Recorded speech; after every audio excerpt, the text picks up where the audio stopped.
Ну что, мы вернулись в эфир. Я надеюсь, что решили все проблемы со связью.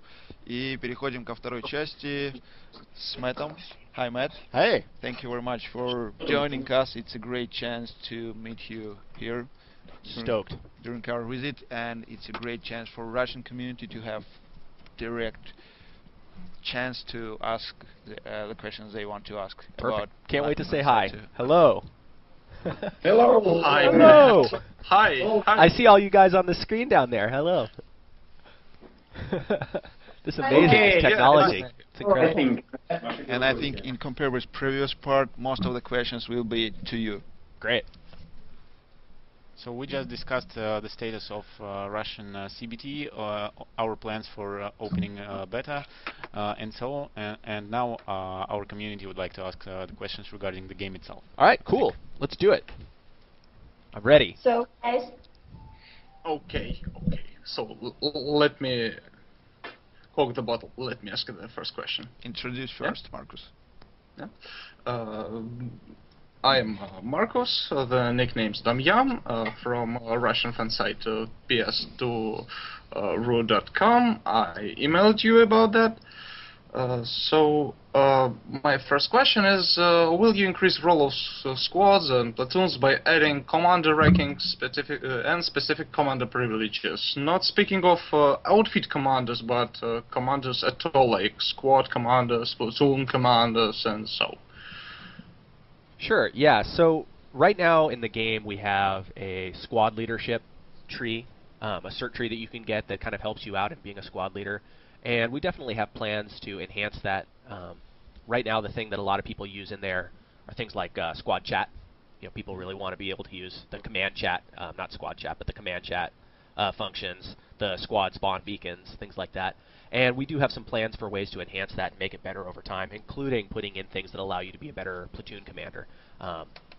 Examples might be, as a platoon commander, being able to set waypoints for each individual squad. Maybe that's something that you unlock through the squad leadership tree. And those are things that we're talking about adding. So we absolutely have plans on enhancing that and making that cooler. Myself, I loved the system of original Planetside, the Planetside 1, about commander ranking, about orbital strikes, and so on. Yeah. Well, it's cool when you have somebody who wants to be a commander. In a game like this, it's all about team play, so having a good leader really makes the experience for all the people playing that much more fun. So having a commander who's really dedicated into being a commander and being able to unlock cool tools and interesting new mechanics from being a commander is something that we think is a really good idea and something we want to spend more time doing. Okay, so thanks for your answer. And guys from studio in Moscow, your question? Your turn. So, Matt, good to hear you from Moscow studio. It's Khatabych. It's one of the Planetside 2 and Planetside 1 players. You know that we know that in the Planetside 1 it was a good balanced meta game. So will some tools from the meta game will be implemented further, like LDU capture, NTU, or something else. Is there any particular ideas about what will meta game will look like in Planetside 2? Sure. I mean, we're building a lot of things right now to kind of enhance it. We've just recently released the lattice system, which changes the metagame quite a bit by adding new sort of pathways that you have to attack bases by. That changes the way that attackers and defenders play and adds new strategic options. We also have things like new base benefits that are going to be coming online soon. Those base benefits make a huge difference to the way that you play and how you attack on a single continent. Beyond that, we have things like missions that are coming. That'll help a lot with being able to coordinate players and have more team play available. And then we have a resource revamp that's coming soon too. And I can't share too many details about the resource revamp because we're still sort of going through designs, but one of the things that we've talked a lot about is having mechanics similar to NTUs where you can actually harvest and deliver resources to facilities in order to keep them powered. That's not a for sure thing, but it's something that we've definitely discussed as an option there. And then further beyond that, as we add more continents, we'll be enhancing the metagame by adding things like continent locking and having the ability for you to actually conquest and capture an entire continent. So we have lots of plans for additional metagame mechanics, and it's certainly something that we're spending time right now on planning out and figuring out the best possible ways for us to implement. Okay, great. So, and when we should wait for these features? By the end of this year or the next year? Well, they're all going to be coming online as they get ready. Most of the stuff that I just discussed just now should be in by this year. What implemented now? But we told about your plans for resource revamp and adding and other things to metagame, because now it's not well balanced and so good. It's my opinion. It's not all. But I think it's not well balanced as in Planetside 1, I think. Right. I understand what you're saying. There's not as much stuff for you to do at a strategic level in PS2 as there was in Planetside 1 right now. That's probably true. Our plan is to get those things finished. All those things that I just mentioned are all on our development schedule for this year. So, it's hard for us to promise and say this thing will be done on this date. Things a lot of times take a lot longer than we think they're going to take. But those are all things that we are planning on getting finished in the next 6 to 8 months or so. So hopefully by the end of the year you'll start seeing a lot of those pieces coming online. Okay, great news. Thank you. So, Marcus, maybe you would like to ask a question. Some question. One another from me to you, Matt. It's about outfit management.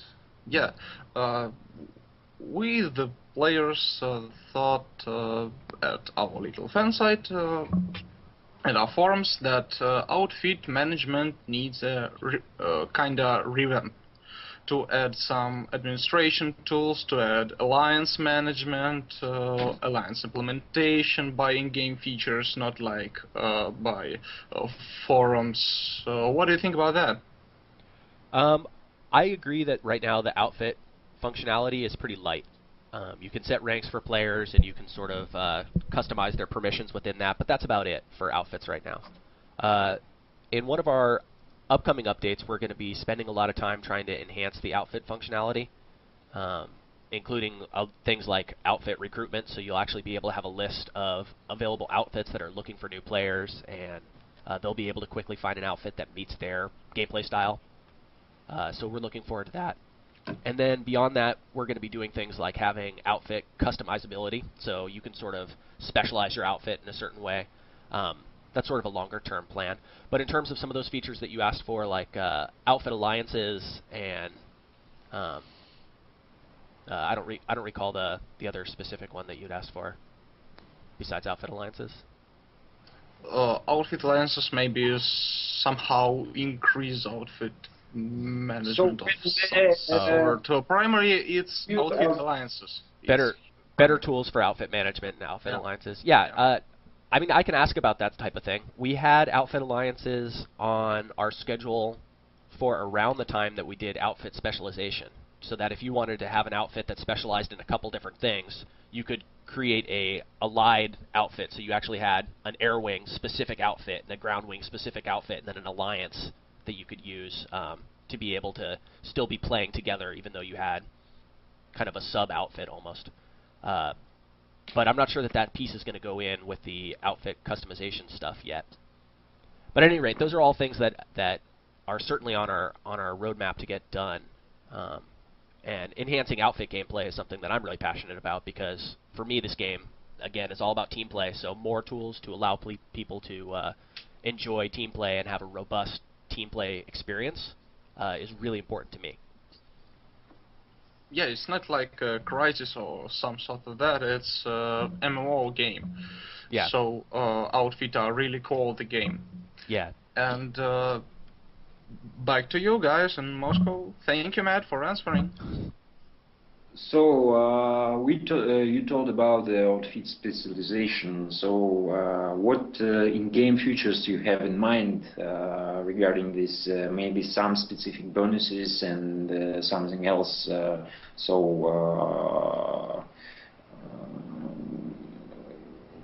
Because we have discussed it already, but maybe some concrete features about it, and when these features will be implemented. In terms of concrete features, I don't have like a exact concrete feature. We have some designs for different types of features for outfit customization, but when we actually decide we're going to release this feature on this date and get programmers working on it, we start to refine that design and come up with a list of what can fit in the amount of time that we have. So right now we have a vision for what we want to do with it, and that is basically we want outfits to be able to customize different aspects of the game. So for instance, you could have a air-focused outfit, and your air-focused outfit would get various perks that make your aircraft better, whether that's changing the resource cost for them, changing the availability for them at different facilities, so you can pull liberators at more facilities than other outfits could, giving them specific perks or access to specific types of weapons or certifications. And the idea is essentially if you are a serious pilot, maybe you're a serious air superiority fighter pilot, and you really want to do that role, then maybe you think about joining the outfit that's really specialized in that role. And the coolest thing to me about that is you could get the situation where not only do these guys have their special customized fighters that they have flying around, when you see them come flying over the hill with their specially loaded out fighters, you kind of have this feeling of, okay, the fighter heroes are here. So if you're a pilot and you're just interested in being a better pilot, that's aspirational to you. You look up at those guys and you say, man, I really someday want to join that outfit. And that gives you a goal and something to work towards. And it's all based on players and their decisions about how they want to specialize their outfits. So that's sort of the vision for outfit specialization. But the actual specifics of it will come into focus more as we get closer to getting the work done on it. And right now I think outfit specialization is scheduled for sometime in August or September to get released. And we'll see how it goes once we get there. Okay, great news. So I hear that, and we saw it in the roadmap that in near future you plan to make custom decals.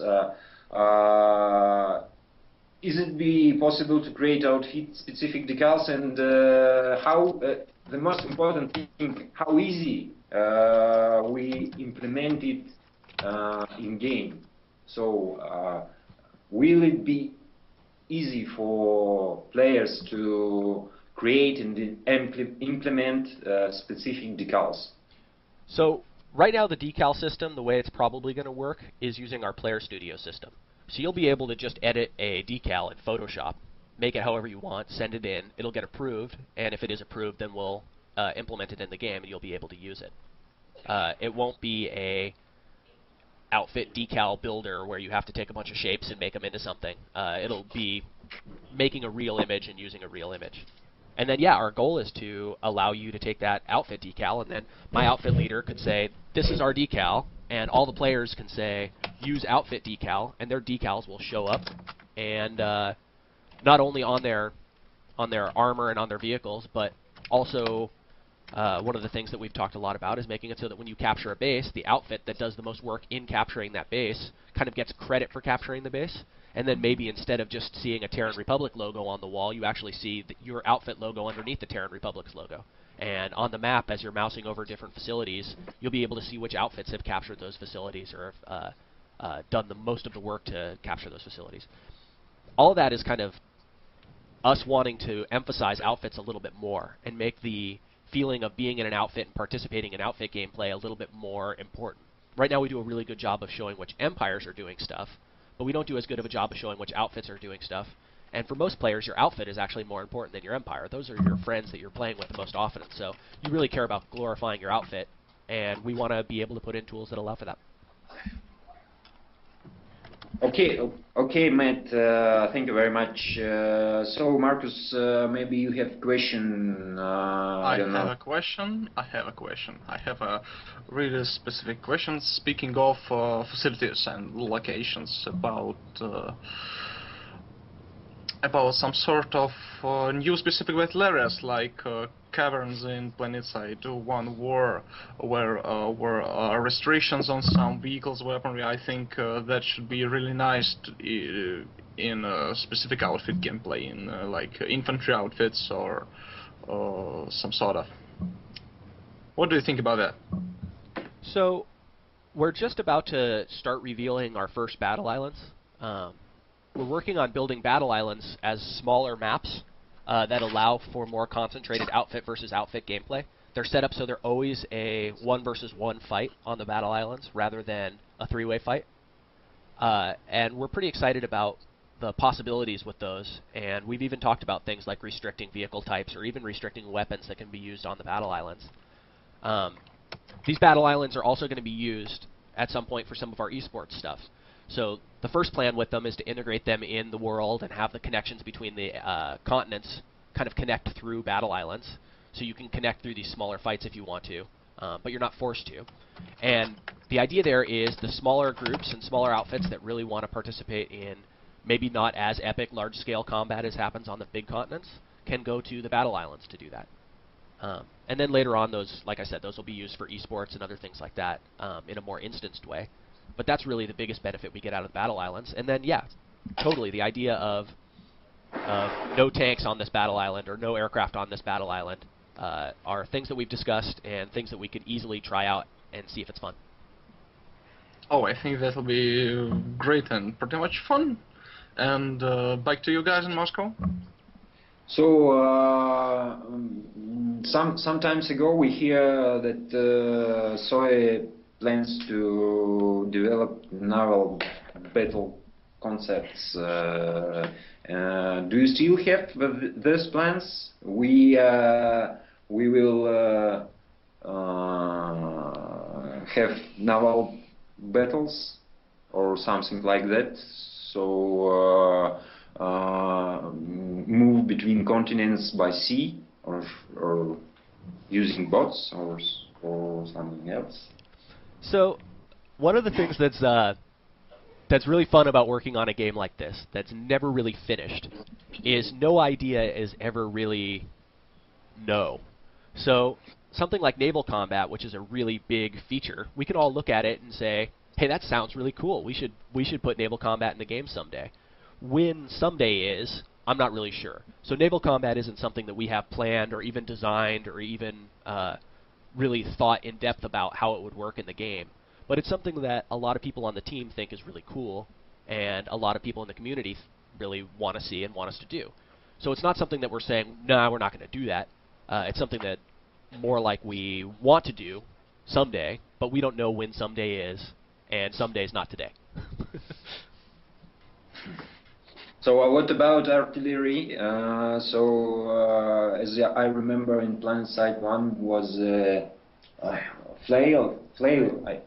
It's alien technology, but it was available, and sometimes it was really good in battles. So is there anything? Is there any ideas to implement something here in Planetside 2? Well, so the flail as like a indirect fire weapon where you can be a couple kilometers away and shooting guys is probably not something that we're thinking about doing, at least not anytime soon. But we do have plans for the closer scale indirect fire. So, for instance, we do have plans for orbital strike. And orbital strike in Planetside 2 is going to be less like the Planetside 1 nuclear bomb, kill everything within an area orbital strike, and more like an artillery strike that you might see in a game like BFBC2.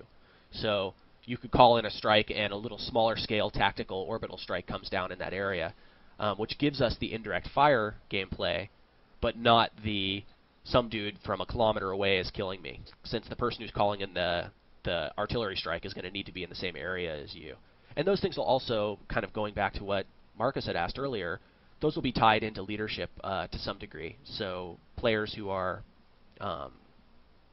platoon commanders, potentially, are the ones who have the ability to use orbital strike, but not every soldier on the field just gets to throw orbital strikes around all the time. So they'll still be special and they'll be cool, but not mega powered, kill everything within, I think it was 500 or 150 meters or something like that, that the orbital strike just killed everything, annihilated. So, Matt, the orbital strike, it's another type of feature, but the artillery, as it was implemented in Planetside 1, it's something like team play weapon, artillery weapon, when the one guy with laser with the laser was targeted some targets, and another guy with a flail pushed the button. The orbital strike, it's a commander feature, and I know. Right. Yeah. So we don't really have any plans right now for something like the flail, which is a team play thing, but also just allows a vehicle driver to be killing people from hundreds and hundreds of meters away. We don't have a plan for implementing something like that right now. Okay. Okay. So I think that we have discussed some questions about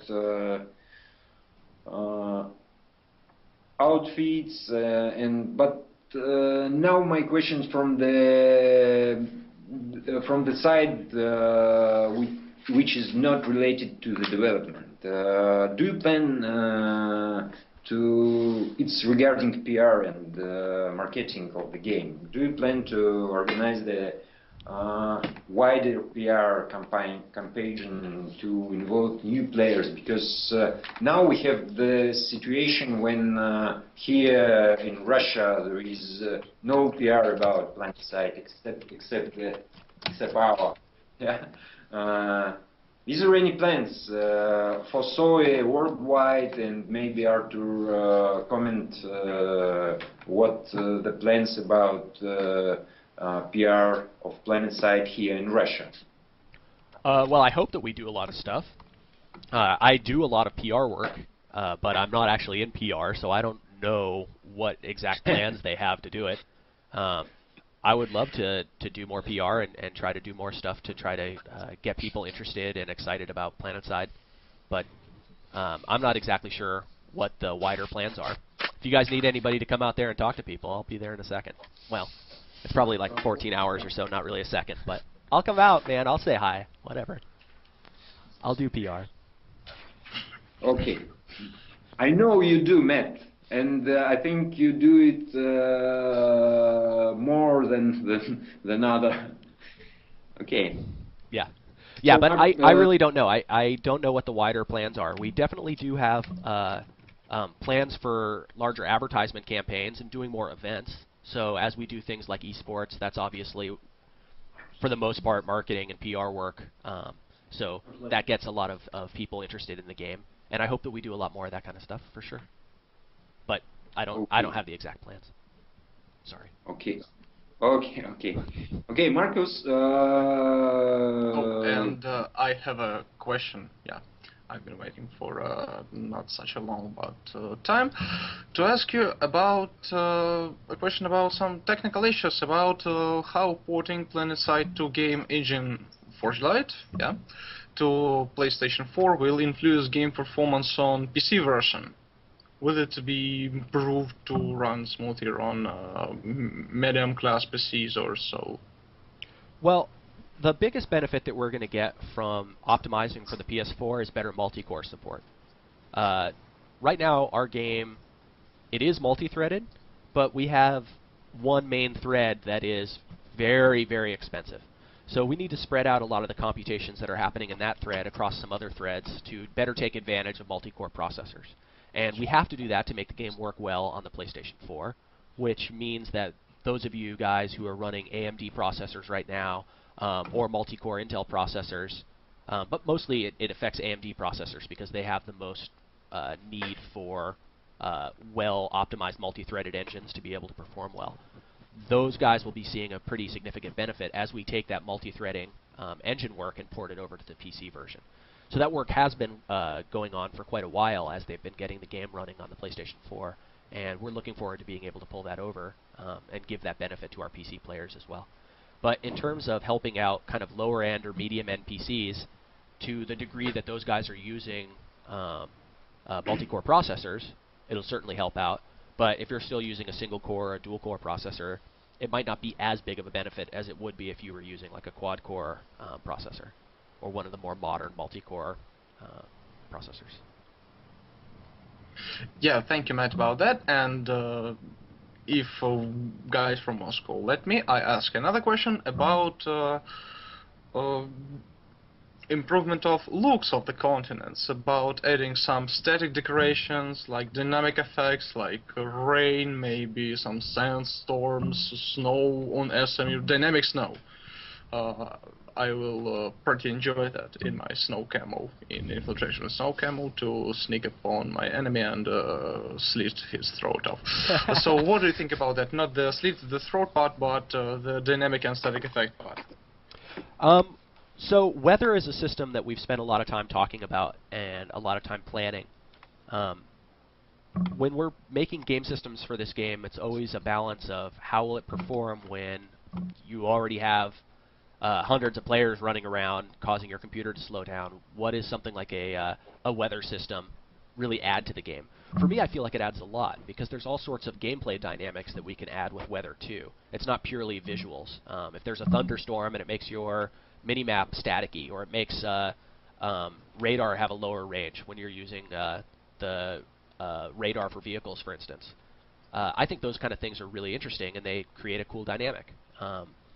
It's not purely a visual thing, but we definitely have to balance that against gameplay performance. And that's always kind of been our biggest concern. But weather is still a system that, similar to naval combat, something we definitely want to do, something that everybody, I think, on the team thinks is cool, and it's simply a matter of when we do it. And it's not something that's being worked on right at this moment. Yay! So, thank you for answering, and back to you guys. I think I've done my part. Yeah, Matt. Regarding the continents, yeah. So we know that you plan to implement hosting this year, and I think next year we see Seahorse and other continents. What can you say about size of new continents compared to already existing? The continents you plan to implement will be more in size, or it will be same like in DAR and like SMU now? Will be huge, huge. Yeah. Will they be bigger?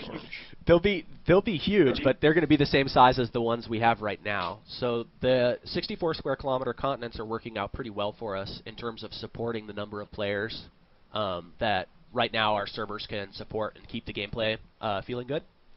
So Hassan is a 64 square kilometer continent. The closest comparison in terms of number of facilities would be Amarish. It doesn't have as many as Indar. It doesn't have as few as Esamir. It's right about at Amarish's level. And I think Cirrus will probably be right around there too. But yeah, the same general size. And we have talked about making different sized continents. The Battle Islands obviously are much smaller continents. And we could make larger continents, but the problem is really just the amount of time it takes for us to construct these things.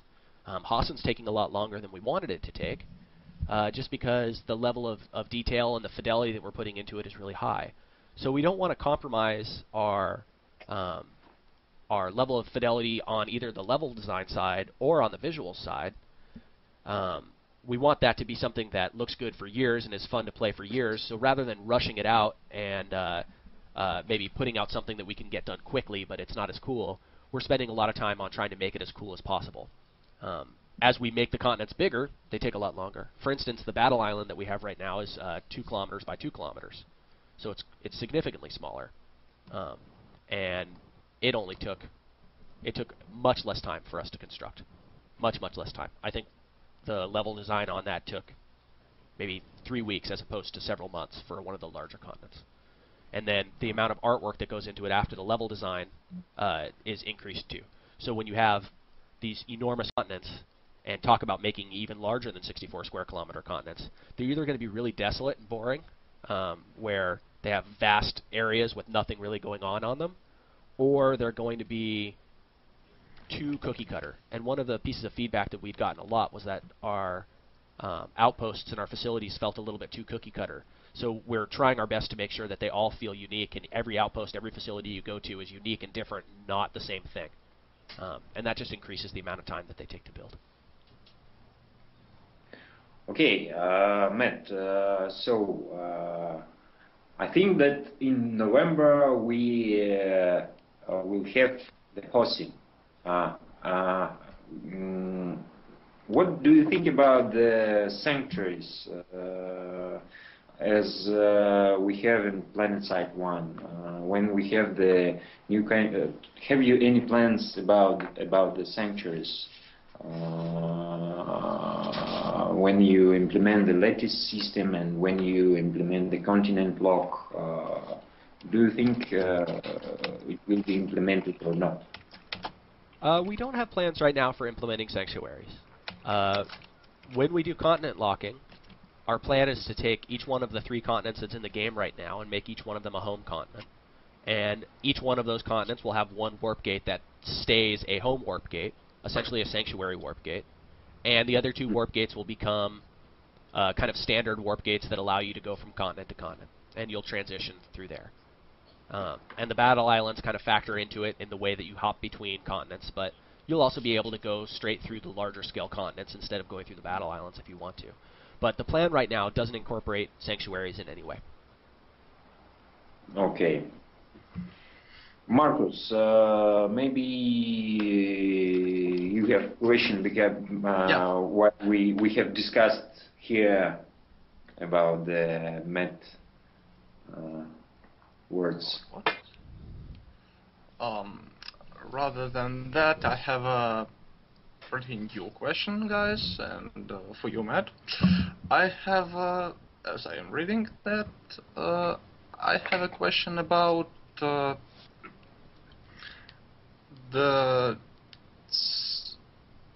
organizing system and facilities like Nanite charging in Planetside 1 that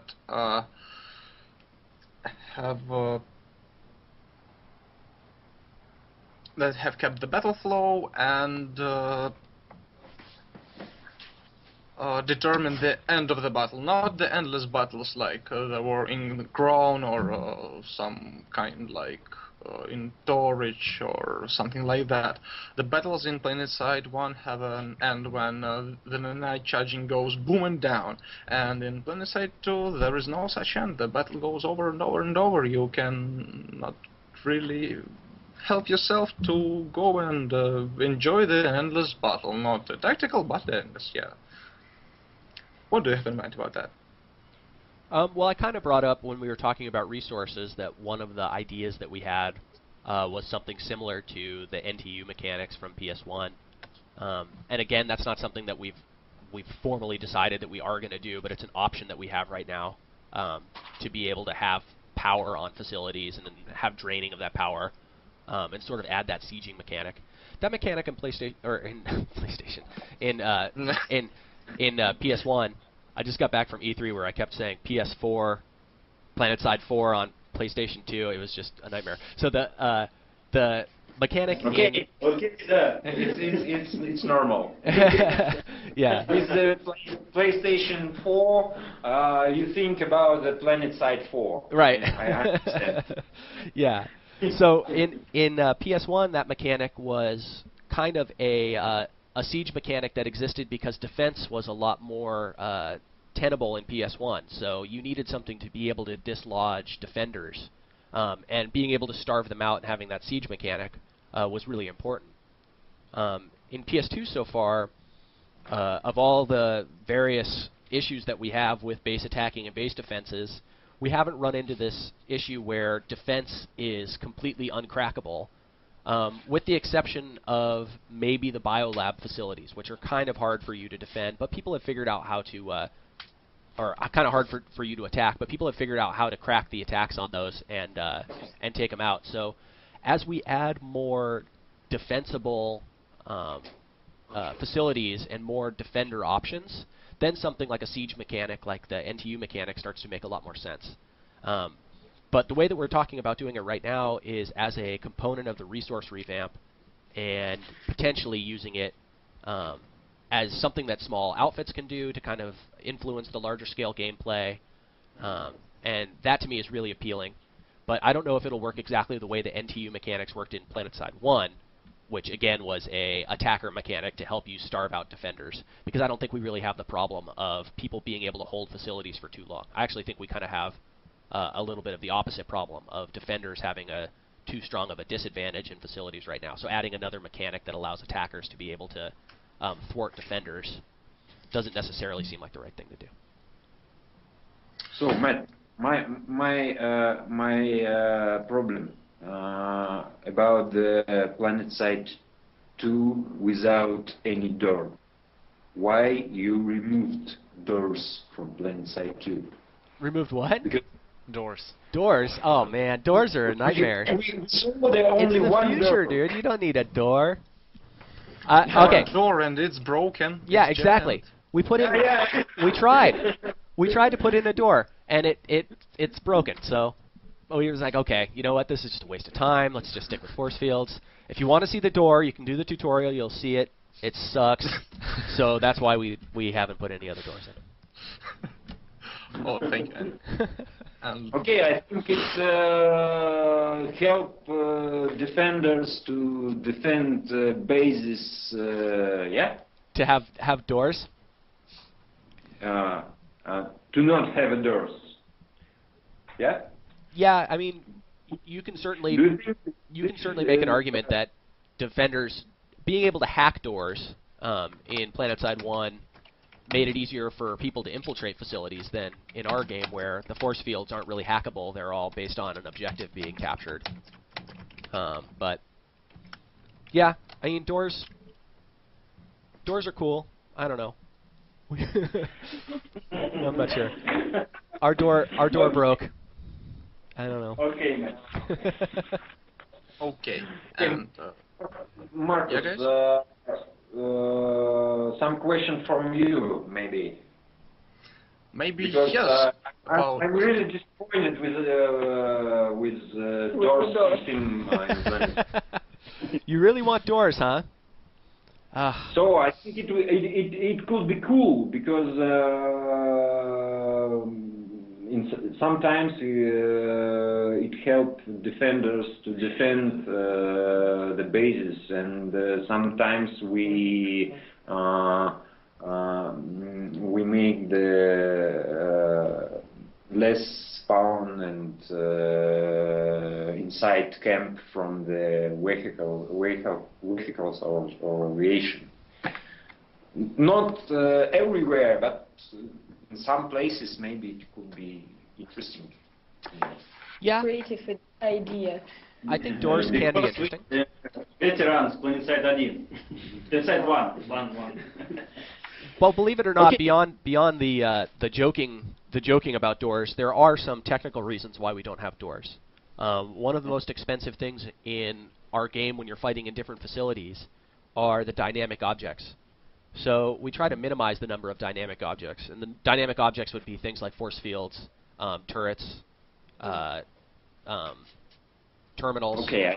All those type of things are all basically NPCs that are running scripts on them, and they end up being kind of expensive to have lots of them there. So adding a bunch of extra doors just increases the number of those that are running in a particular facility and ends up making the facility a little bit more expensive to run. So for every one of those things is one less player that can be in that area before it starts to slow down, more or less. Okay, I understand. And plus they break all the time. I know what's waiting for you behind this door. It's my NC Scat Max. Yeah, definitely waiting.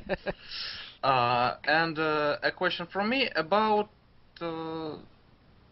some player versus environment features, will there be implemented, or the game just stays strictly the Planetside that we love? PvE features are something that we've talked a bunch about, but again, as a really, really long-term thing. Right now, the game is 100% PvP, and there's a lot of benefits to having the game maintain 100% PvP. Once we start implementing things like NPCs, it can cause a lot of issues. It can cause a whole lot of issues. So, again, it's something we've talked about a little bit. I don't know that it's something that we'll ever really do. Yeah, thank you. And guys in Moscow, do you have something to ask, or I will continue? So, another question from me, because in Planetside 1 and in my specialization was engineer, and in Planetside 2 I mostly place in this class too. And what about engineer revamp? So, Matt, about mines. It's not so many mines for engineer. In More mines, please, more mines. In Planetside 1 we have about 10 mines, and we have another stuff, defensive and offensive stuff to implement on the battlefields. But now we just only 3 anti-infantry and 2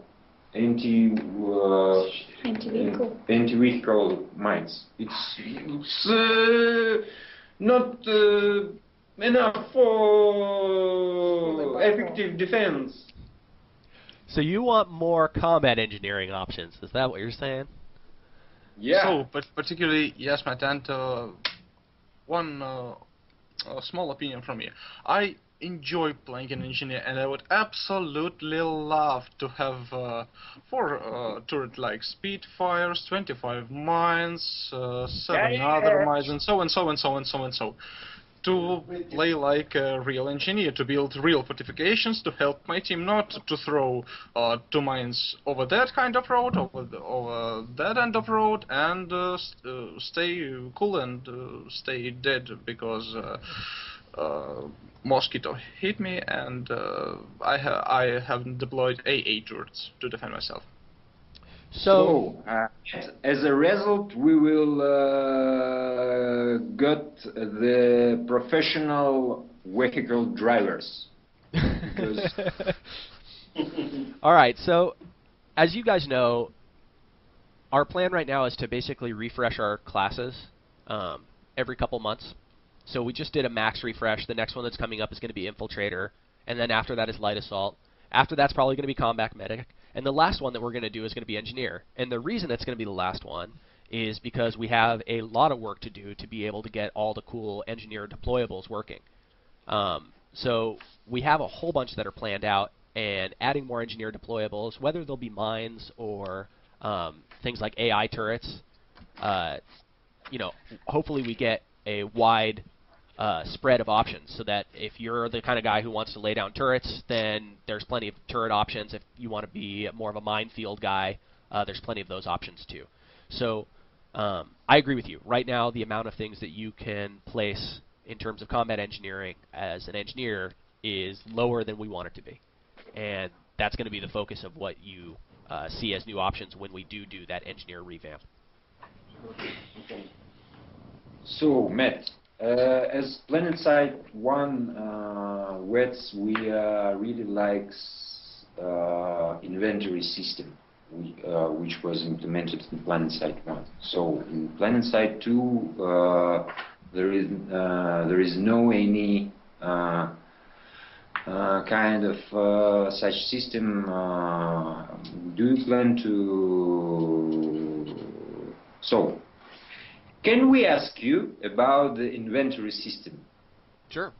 Will be this system implemented ever in Planetside 2 or not? Nope. Okay. Nope. But we want to do things like some of the benefits of the inventory system. like potentially being able to do kit swapping and things like that are things that we have talked about doing, again, as longer term. But inventory management, having kind of that free inventory square to be able to place your items in, isn't something that you'll see in Planetside 1 or in Planetside 2 anytime soon.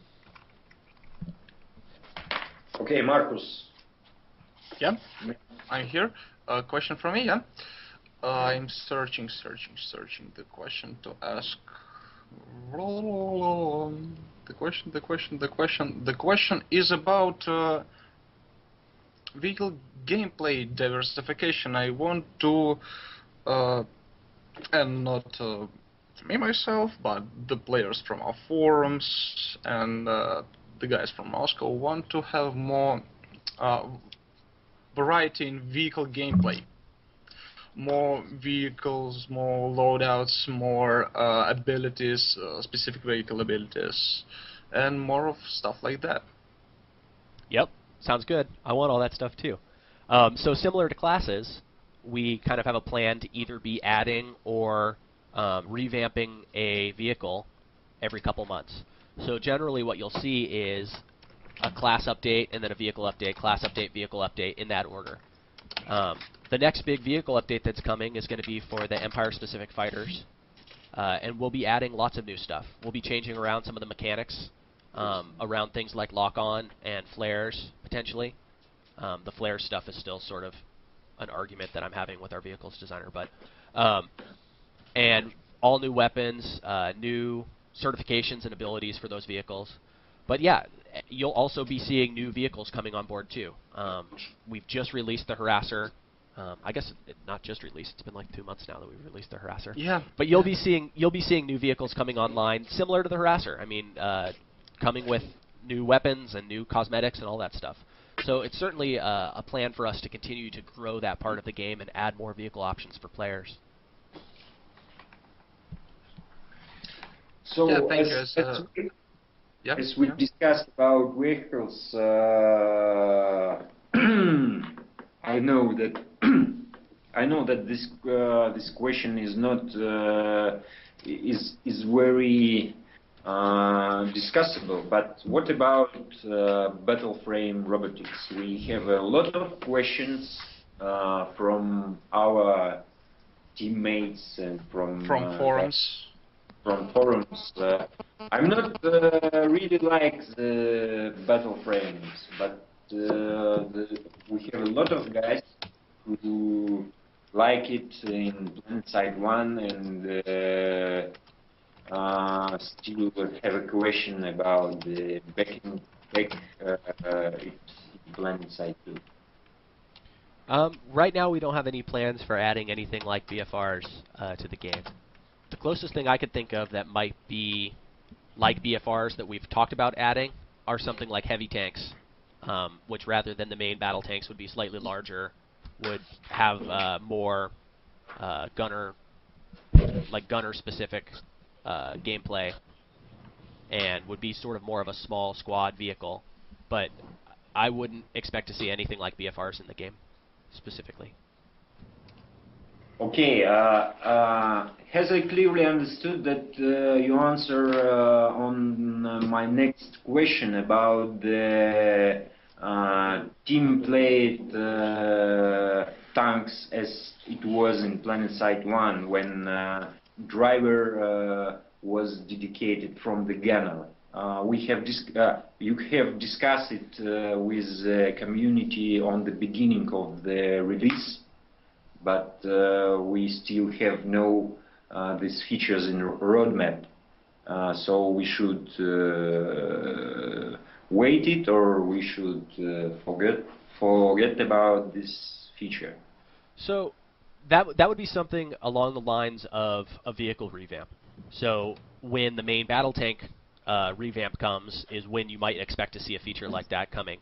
The biggest barrier to us doing special weapons that allow for a gunner-specific, like a specific driver and a specific gunner, is the Mag Rider. The Mag Rider needs to get completely redone if we want to allow for functionality like that, because its main cannon is forward-facing and the driver basically needs to control it.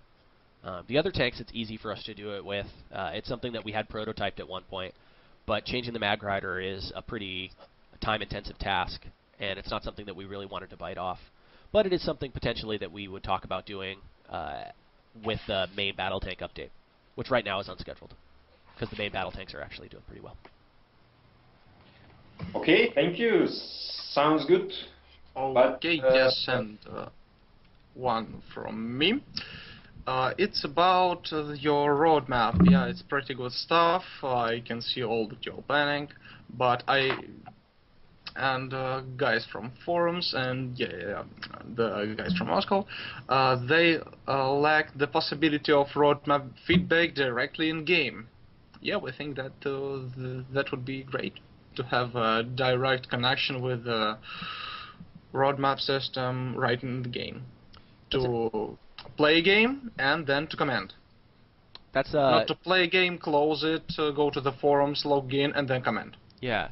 No, I think that's an interesting idea. I hadn't really heard a request for that before, but I can ask our UI team about it. I know that we're planning on doing things like having we have an in-game web browser right now, but having that web browser be able to be the web browser be something that you could use for looking at things like the wiki or potentially looking at things like the roadmap certainly is a possibility. So I can ask about it. Like I said, never heard a request for that before. Maybe it's easy for us to do. I have no problem with trying it. Sounds fun. Guys, and I want to say that we have about 5 minutes for the rest questions you have, so choose the most interesting ones you like to ask. So I have the last question from myself. It's pretty much general. What about the next time we'll strike? Yeah. Say orbital strike. Or May.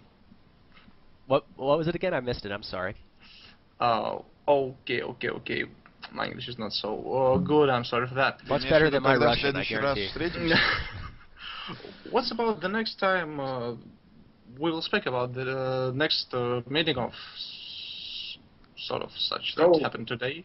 I think. Is it possible next meeting and with Russian community, and when we can do it? When I would love to set it up. We could set up a more regular one, and that would be fine with me.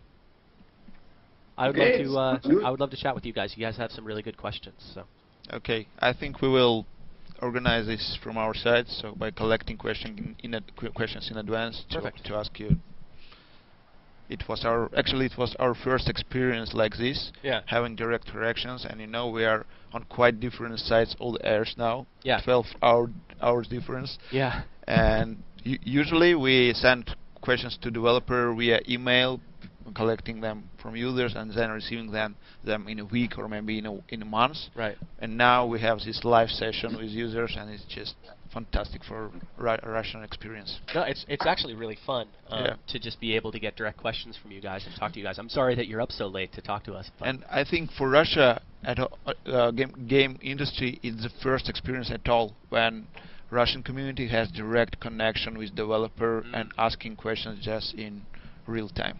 Well, I think Josh kind of touched on it a little bit. We love hearing from our community and our players, and at the end of the day, this game is all about you guys and what you want to see in it, and that includes everybody all over the world who's playing Planetside. So being able to get questions and feedback and comments and frustrations and concerns and all that stuff from you guys, and being able to make sure that we're building the game that you guys want to play is really 100% of what our job is at this point. So I'm really happy that you stayed up late to chat with me and ask such good questions, and I look forward to doing it again. So I think we will do it sometime later. Cool. Yeah, thanks, Matt. I'm pretty eager to hear it and yearning for the next meeting. Okay. You guys got to teach me some Russian. What are some Russian words I need to learn for when I go out to Moscow? When you will be in Moscow, we will teach you some Russian, and I think that it will be good. We'll be in touch. All right. I'm going to get my guide. So I learned the only Russian word I know is "do svidaniya." That's a word, right? Yeah, Yep. and it's a good word for now. It's goodbye, right? Yeah. All right. Yeah. Bye. I want to say that we are going to prepare event for our release, and we are going to invite you to this event. So if you will be available for this time, we Awesome. will be glad to see you in I would Moscow. love to go. I would love to go. Okay. Всем пока. Bye. До Всем свидания. спасибо за вопросы. До свидания. Пока-пока. Okay, thank you. Всем спасибо. Thank you, Matt.